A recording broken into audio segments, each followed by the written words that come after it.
Hi, I'm Amanda Steinberg, and I did Chapter 8, Section 4, pages 341 through 359.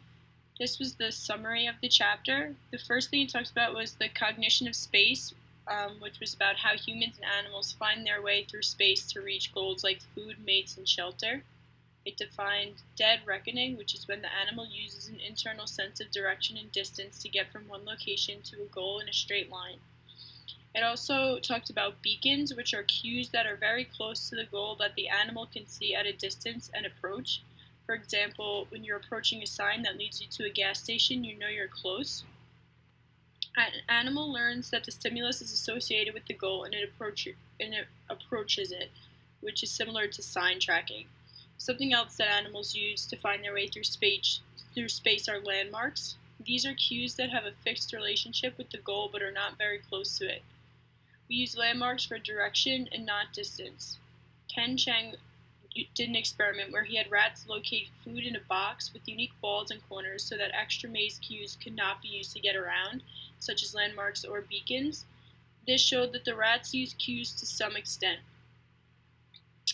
Geometric module is when a representation of the global shape of the environment that is thought to be separated from the representation of visual landmarks. It is believed that this is how rats were getting around the black box. The chapter also talked about spatial learning in the radial and water maze.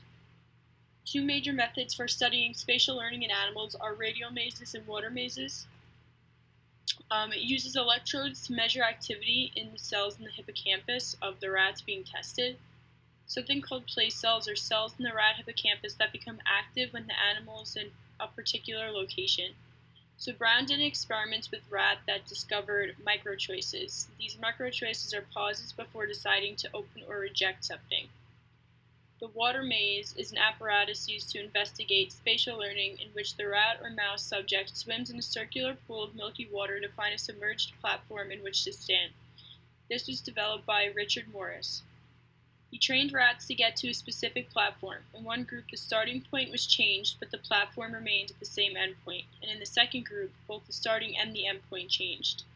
Group 2 had more trouble getting to the endpoint, especially because the starting and the endpoints had changed. Lesions of the hippocampus were very bad at learning the new task. The third thing they talk about is how they do it.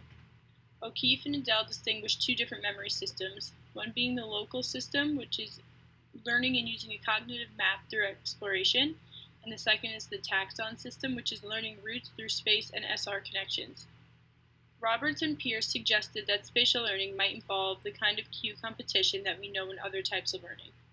Competition between landmarks in spatial learning tasks was also discussed, and it was apparent that geometric cues can cause blocking. Local cues can help develop the geometric representation.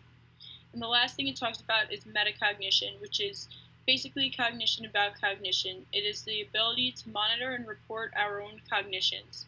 And it was tested with monkeys receiving a smaller reward for declining a question.